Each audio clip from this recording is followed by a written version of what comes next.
Hello, welcome to Tech Talk Tuesday. I'm your host, Steve Cowles with AEM Test. And today's episode, we have a very special guest with us, Chuck Bowser, RCDD Tech. Welcome, Chuck. Special ed?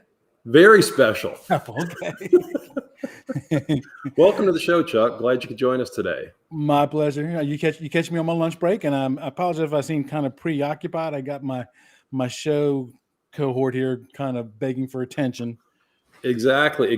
Well, good lead in there, Chuck, because one of the things that we wanted to do today, we kind of primed the pump and let everybody know that we might have a couple of extra guests. And those of you that have been on the show for a while, you probably noticed that over there on the logo, I've got a dog. And the first episode we had, people started asking, "Who's the dog?" So let me introduce her. Valencia, lap, come on, lap. Yeah. Good girl. So this is Valencia. And Valencia is a lab golden cross.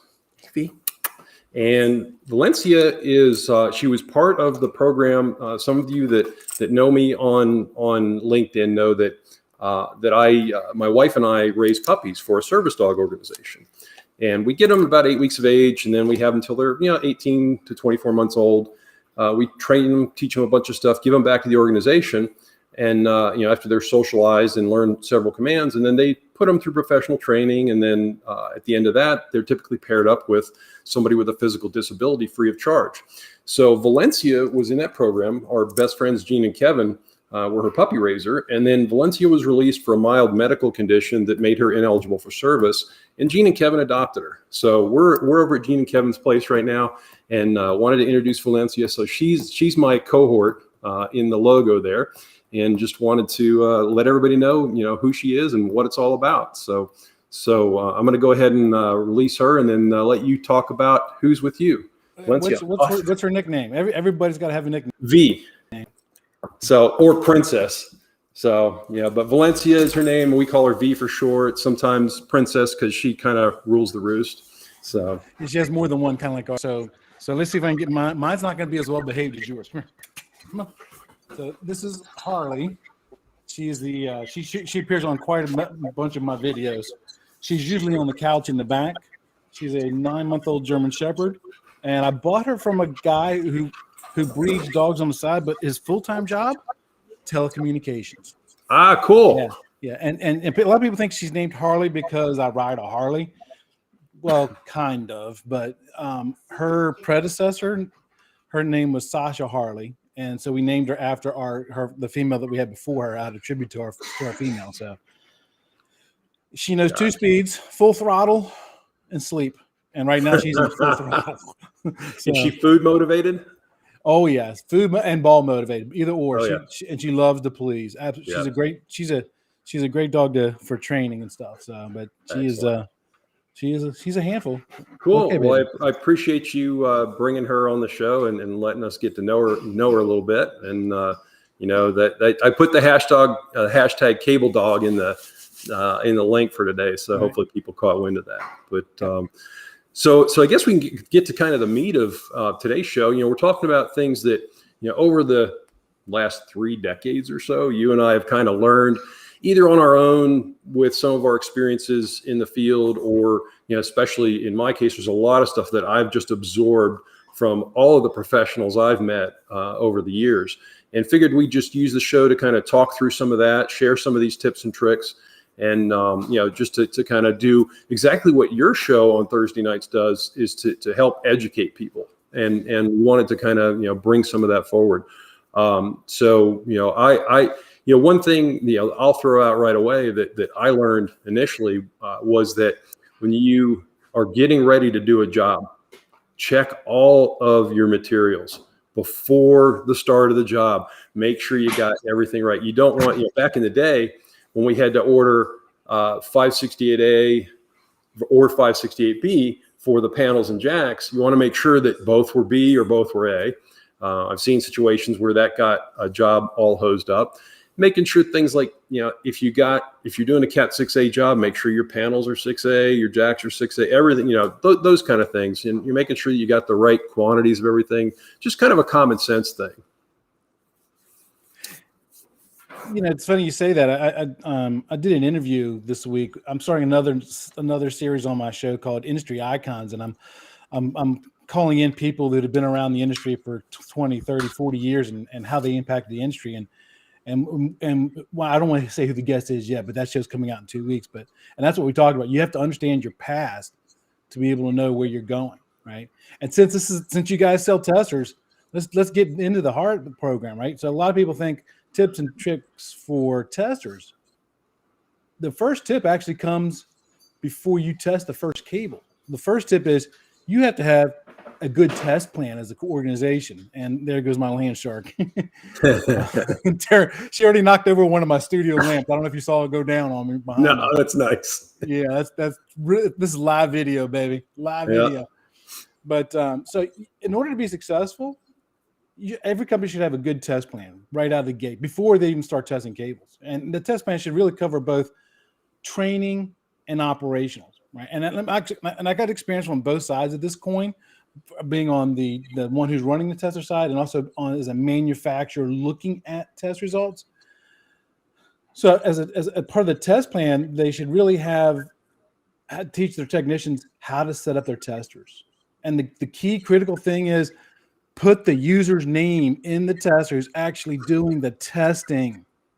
Okay, because as a manufacturer, if we have questions, we don't want to talk to the warehouse guy because that's the only person who knows how to update that field, right?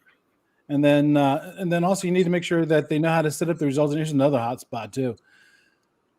How do you set up the results so that when you send those test results to the manufacturer for the warranty, you're only sending the test results for that project, not downloading the entire tester to us. Right. And that all comes with training. It comes with training. And then on the operational side, what they really need to do is, they need to think about maintaining that tester because let's be honest, the testers aren't cheap. They're not like the $20 validation tester. I was on TikTok this morning and somebody had a Harbor Freight tester. They said he paid $50 for it. I'm like, you get what you pay for. Yeah. You get what you pay for. And they asked me, well, you need to have a $10,000 tester. And I said, well, if you want to certify something, yeah, absolutely you do. So testers are a huge, significant investment for most companies, and most companies don't buy a tester for everybody. They buy just a few of them, and so they got to start thinking about, well, how are we going to maintain this thing? Because they need to be calibrated, right? Yeah. And when you calibrate that tester and you're taking out of the field, that impacts your schedule. It impacts your workers and stuff like that, right? It impacts the operations. And then I've always said that at least once a quarter, that if you have a bunch of testers, you need to randomly pull them in out of the field and just do a QA inspection on them. Are all the heads there, both the channel heads there? Look inside the heads, make sure the pins aren't bent. Yeah. Look at the permanent link heads, make sure that they're not, not damaged. Yeah. When's the last time it's been updated? Because if you don't have a good foundation, and you know this, Steve, I know I'm preaching to the choir, Steve. Oh, yeah. If you don't have a good foundation, everything built on that foundation is worthless. You're absolutely right. You're absolutely right. And it's, you talk about that training part of this, making sure they understand how to use the instrument, because that's paramount in any piece of test equipment you're using, whether it's a certifier, whether it's a cable locator or anything else. If you are not familiar with how to operate that piece of equipment, then you're going to have problems in the field. It's not something that you want to try and be learning on the fly in the middle of a job where time equals money. So, and we include training free of charge with our testers. Most manufacturers will train you on their product, and they always tell you, read the manual. Everybody, but we all know that in the real world, how many people will sit down and read cover to cover a manual? There are a few people who might, if I'm bored, I might grab a glass of wine in the evening and sit there and read through a manual on something if I need to understand it a little better. But most people just they want to get in it and go. Yep. Here's a pro tip for you, Steve. So when for the contractors out there, so when you get that brand spanking new tester, take that owner's manual, put it in the file cabinet behind you, download the PDF, print it off, and put the PDF in the tester case. That way you have a backup copy. 2 is 1, 1 is none. That's right. Exactly. And the way smartphone technology is now, you can put a copy of that on your smartphone too, and keep that PDF in the smartphone. So that works for the younger guys, but us old guys like me, yeah, I'm gonna get a bigger phone that's got a bigger screen, and so I can actually read them on there. Pinch and yeah, you got to zoom in. Yeah. Exactly. So another thing that it came to mind for me with some things that I learned over time is, and this kind of for big jobs, your scope of work is all laid out, and yeah, everything is specified pretty tightly, and you do have changes. Customers will request changes, but for the more the small to medium sized jobs, you might not have as big of a scope of work. There's going to be a contract, but one of the things you have to do is stay in communication with the customer. As the installer or the designer, installer, or integrator, stay in touch with the customer, because if they have minor changes they want, maybe this wall outlet they want 3 feet over for whatever reason, they change their office furniture. But you need to be in communication with them so that they know when you're getting ready to do things, and if they have something they want changed, that's communicated properly, and they understand the additional charges that are going to be incurred with things like that. So it's always good to maintain that tight communication with that customer, before the installation, the design phase, through the installation, and then of course in the wrap up at the end. Oh, absolutely. I read an article once in Cable Installation and Maintenance magazine, and if you don't subscribe to that, you should. It's a great magazine. Absolutely. And it was a few years ago, and I've slept since then. So please don't ask me exactly when I read it, because I do read a lot. And they said that the number one reason a project loses money is because they change the project manager in the middle of the project. Right? Oh. And so here's another pro tip for contractor stuff listening. Because a lot of companies, one individual will estimate the project, another individual is going to run that project. Have a kickoff meeting before the project starts. Now, a kickoff meeting can be a full formal sit down in a conference room. Somebody bring the donuts. If it's a big project, but a small project, 5 cable, 10 cable, it could be a phone call. That way there's a clear understanding of what was bid and what's actually that we're going to encounter out on the job site. Because quite often, by the time a project is awarded, from the time it gets out there, no, Steve, that could be weeks, sometimes months. And on new construction site, conditions have changed, and that's ripe for change order things, right? Oh, yeah. Pro tip, what am I up to? Is this number 3 now, I think? Pro tip number 3, I think. You're asking me to count now. We're on a tester show. We got to talk about testers, right? Yeah. Have a sign-out process for your testers so you know where they all are, right? And then that way, if there's an issue, you know who has it or stuff like that. Because, again, there's significant investments. Right? Exactly. I'm kind of thinking on the fly here, relative to what you're talking about with the tester and the training and who's got it and making sure they're updated and everything. Regardless of whether you have our tester or somebody else's, you should register your test product with the manufacturer, because when you register that product, whenever they have firmware updates, software updates, things like that, you're made aware of it. It's not, manufacturers don't, I'm going to say they don't just use that for marketing stuff, because they're going to use it. They're going to send you information about new stuff. But the most important thing is you get updated when there's information about the product you're using, and you need to update your tester. So it's a good practice to make sure that you register that equipment. Yeah, because the requirements for the testing are driven by the standards, and you and I both know those committees are always changing things.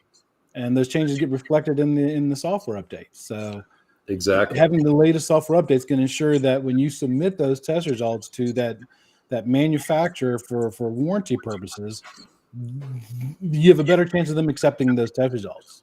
Yep. One of the things, I speak this because my day job is I work for a manufacturer.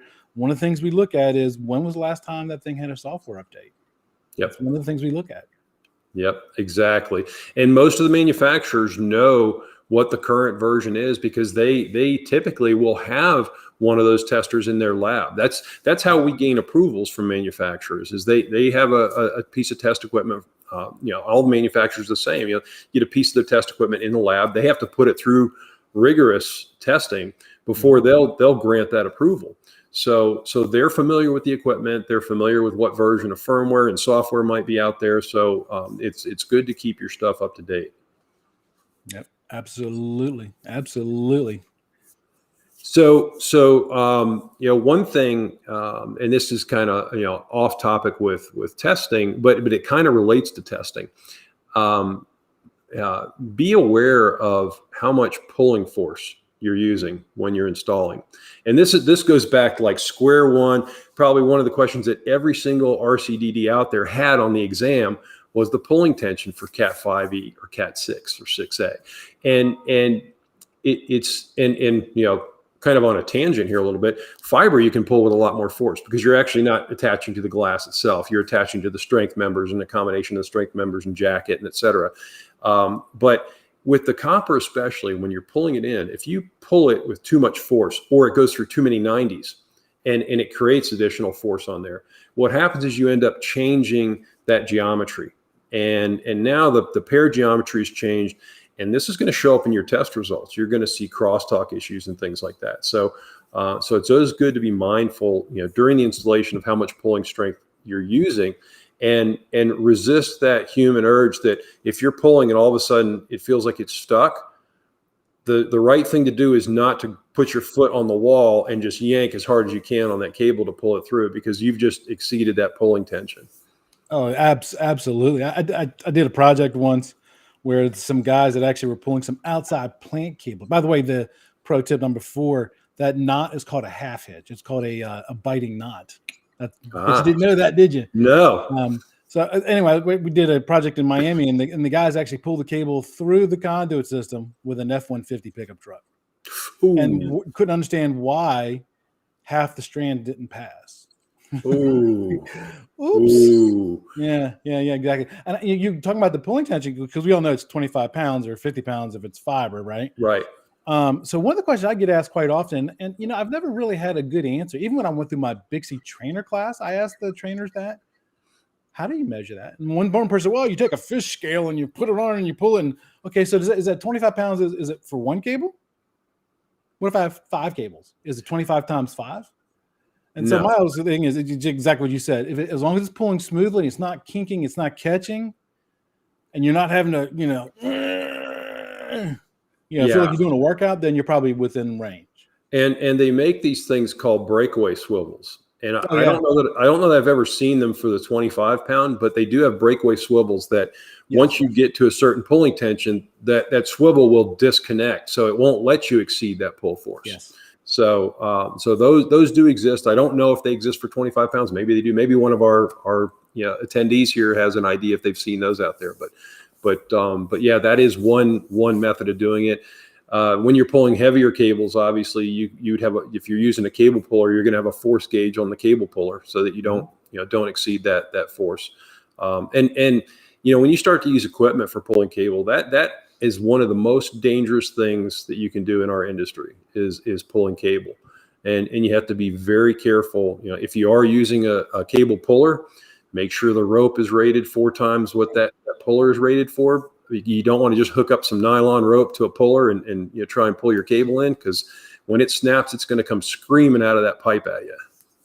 And that's a potential for an injury right there. It sure is. Absolutely, it sure is. A potential for an injury.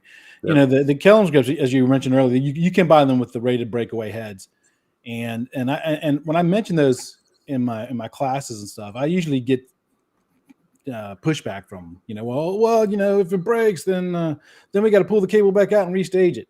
Trust me, that's a lot more cost advantageous and schedule advantageous than having to call your project manager and say, hey boss, remember that 50 pair that fiber optic cable that we had to wait so long for it to come in? I broke it. Yeah, exactly. Or another thing related to fiber, when you're hooking up that grip, I've seen people just hook the grip to the jacket of the fiber and pull it in without attaching to the strength members or anything else. And what happens is now you get it all installed and you go to test it and you're having loss problems on the fiber.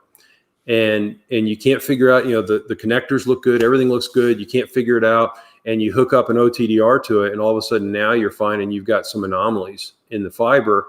And what happened was you created what we used to call wavy fiber, where you're pulling the jacket, but the fiber actually bunches up under the jacket. And it creates a loss issue. And with fiber loss, as soon as if the connectors look good and it's failing, they're going to start calling the tester manufacturer. They go, hey, your tester's not working. How many phone calls have you gotten where they say your tester's not working right? Yeah, exactly. And with fiber, 9 times out of 10, if the fiber's failing, it's dirt. They haven't cleaned the connectors.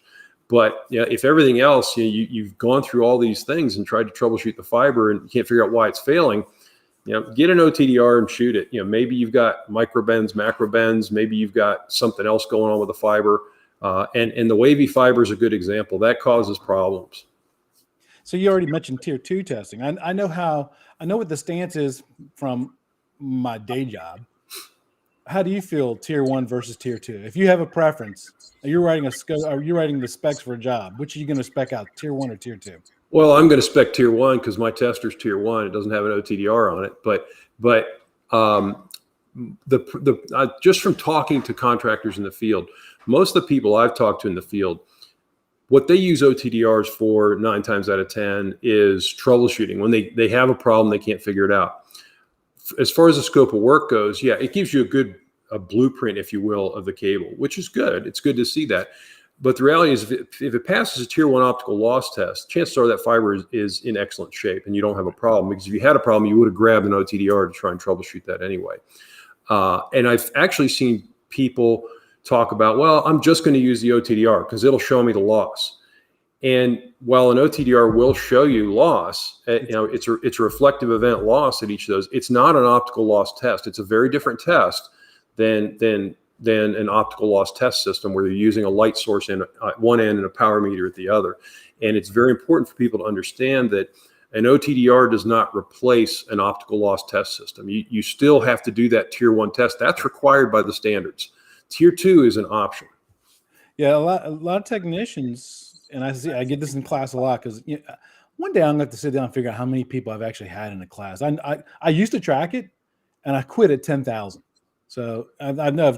But one thing I always get is tier 2 testing is better. Depends. Just like you said, it depends. Are you trying to troubleshoot something? If I'm trying to troubleshoot, I'm not going to use a tier 1 tester because it's not going to tell me where that loss is coming from. It's just going to tell me I have too much. Right. And a tier 2 tester is perfect for that. You can take cursor and you get in on that event and see it and stuff.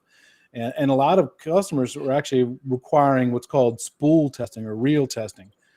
And that's because, stuff would get damaged during shipping and then the contractor wouldn't catch it. They'd pull the cable in. And then next thing you know, when they go to test it, they have some broken strands and they say, well, it must have been from the trucking company.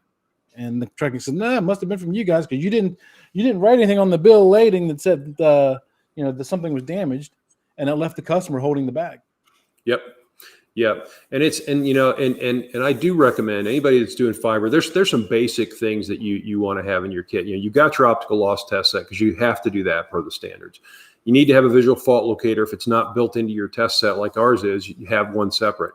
Have an inspection scope, whether it works with your unit or it's a standalone inspection scope, because you got to inspect it, clean it if you need to, and inspect it again before you connect it to anything.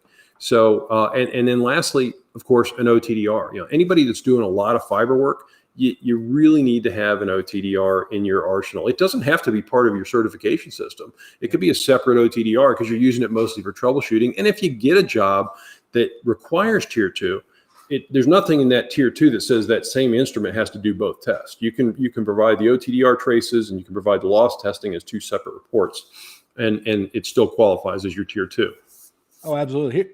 Here's pro tip number 4. We need to do a count thing on pro tips I give out today, right? If you have an inspection scope or you're looking to buy one, make sure you buy one that gives you the ability to take a digital picture of the end face and make that part of your documentation package. Right. Because the 3 most important things in our industry are documentation, and documentation. Exactly. When in doubt, document some more. And it's funny because we work in the communications industry.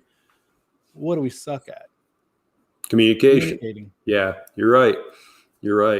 I think that's a global thing. It's in every industry, I think, that experiences. But you'd think those of us in the communications industry would be experts at communicating everything, but it doesn't always happen. You would think you're in the communications industry. Yeah, Yeah, no, exactly. even with the simple stuff, like when I send when I was sending out invites to come to classes and stuff, and I send it to the supervisors, and the supervisors tell the technicians to be at the class, and they show up to class and they don't have their tools. I'm like, it said right on the sheet to bring your tools and stuff, and Exactly. So any other words of wisdom before we see if Jacqueline's got any questions teed up for us? how much time do you have? We got about 5 minutes, I think. How about this one? In learning, you teach. In teaching, you learn. There's my words. Amen. At every class I've ever taught, I've learned something. I never stop learning. Doing things like this, I'm always learning. It's something that we need to be aware of. Some people refer to people who've been in the industry a long time. Oh yeah, we're experts. Everybody's an expert in something, but we all have to keep learning. It's not, none of us knows everything. So it's something that we have to keep in front of us. And that's something I've found, in like teaching classes, teaching people how to use the products that our company makes. And in my previous role, teaching people how to do all kinds of different testing of cables and cable locating and things like that. I always learn every time I do it. Yes. And we also learn from our mistakes. Don't forget that. A lot of people they beat themselves over mistakes. A mistake is only an issue if you don't learn from it. It's an opportunity to learn. Exactly right. Exactly. So it looks like, which is better, one jumper or two jumper references. So this is fiber related. So the standards will allow you to do both. And a quick explanation, if anybody isn't aware of the difference between a one jumper and two jumper method.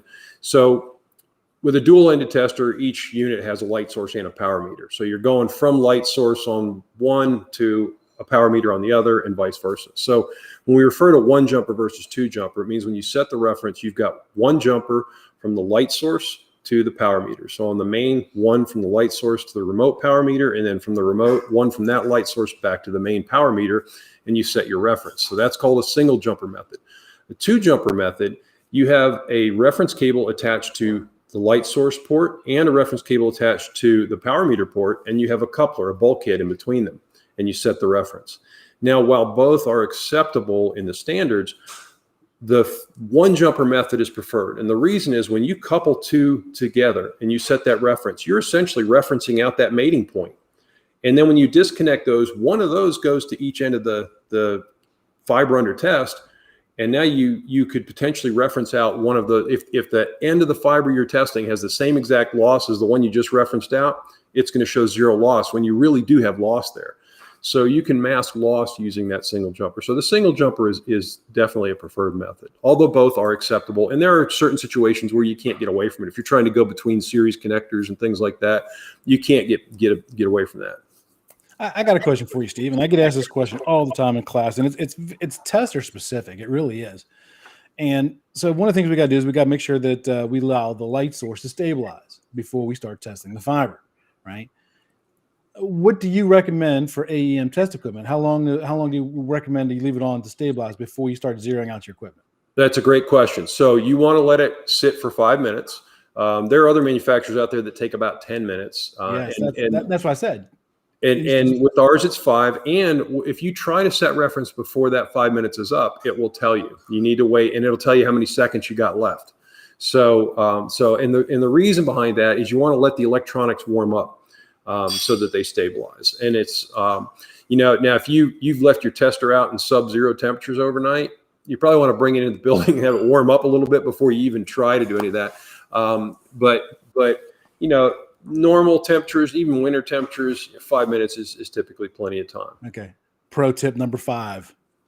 Do not leave your test equipment in your vehicle overnight. Bring them into the house, secure them, then take them out to the truck and then drive to your job site. Especially anything with an LCD display. Oh yes, and especially if you live up in the north where it freezes. Minnesota. Yeah. Well, actually, you can have that here. You and I both live in Florida. You can overheat something pretty quickly. You can overheat here in Florida. Yep, you can. Absolutely. Yeah. If it's 95 degrees outside, it's probably 130 or 140 in your car. So how many times have you had a phone that said, "I'm shutting down because I'm overheated"? Yeah. Oh, exactly. So I wonder if we have any more questions, or are we getting right up at our time probably?